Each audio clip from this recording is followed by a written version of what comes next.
Minasan, konbanwa. Jordan here from Inside Outsider in Japan. And today I'll be talking a little about what's going on with my channel these days. I'll also be dipping into something very tasty looking from Nara Brewing, but not quite yet.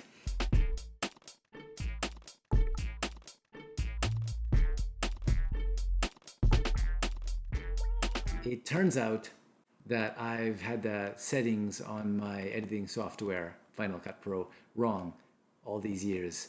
And I've been uploading stuff at a low quality compression rate. That, in combination with the fact that I've been taking all my video on an old iPhone 8. And let's just say that I'm not particularly satisfied with how my video looks. But the good news is I've figured out my software now, and even more exciting, I've finally decided to buy a new camera or phone. I hope to have something new by the end of September. Anyway, enough about that.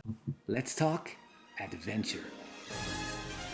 Probably the most fun thing I'm working on right now is a video series introducing my favorite craft beer spots in this area of Japan, starting with Nagoya, Osaka, and Kyoto. I will likely complete them in that order, although production has begun on all three.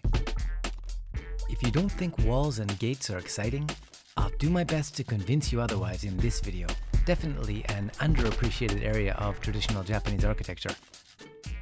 In this video, I'll explore the topic of local sake festivals, what they're like, and how to enjoy them safely.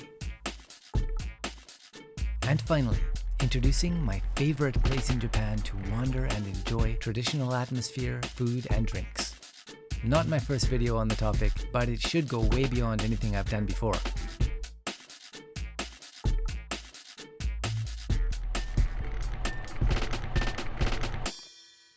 Well, all this talk about adventure is making me thirsty.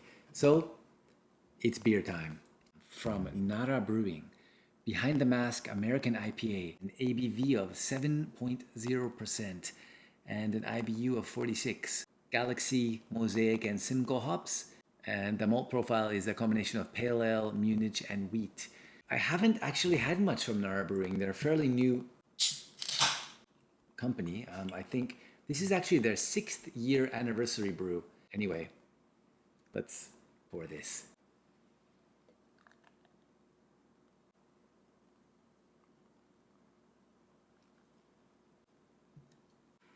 Wow, this is your classic, heavily hopped, probably dry hopped American IPA with like fruity aromas just bursting out of it. Wow. Yeah, very tropical, like guava, passion fruit, pineapple. I just really want to take a sip of this. It smells so good. This isn't really meant to be a proper beer review. Anyway, I'm going to have a sip of this now. So, cheers. Kanpai.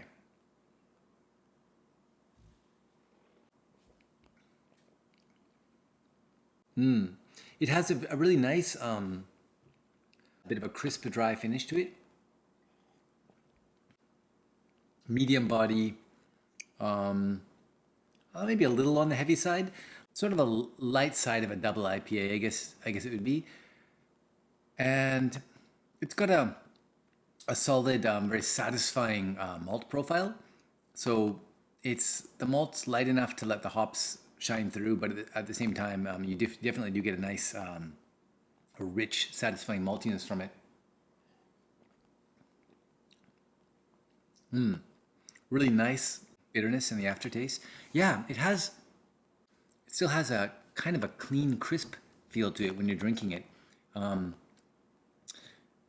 Yeah, so it's not overbearingly heavy like a lot of the double or triple IPAs would be, but still really satisfying. Yeah, really nice beer. As I drink it, the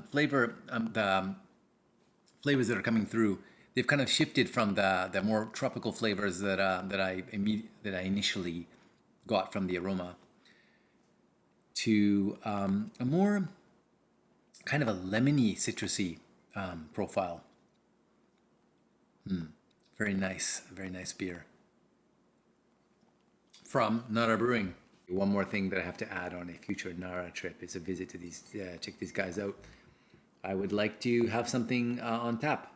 And again, the beer is called Behind the Mask American IPA, their 6th-year anniversary brew.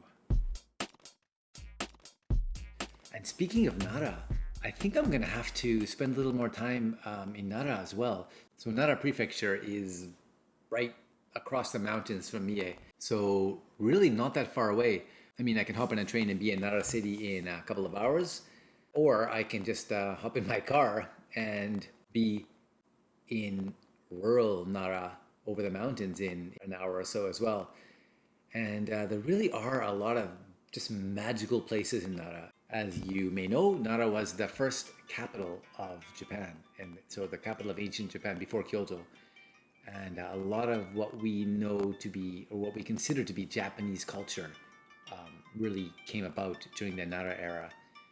Which is to say, it's a really amazing area, and a lot of tourists do make it to Nara City and see the huge temples, Todaiji, etc., and take pictures feeding the deer and that kind of thing. But there's a lot more to Nara than that.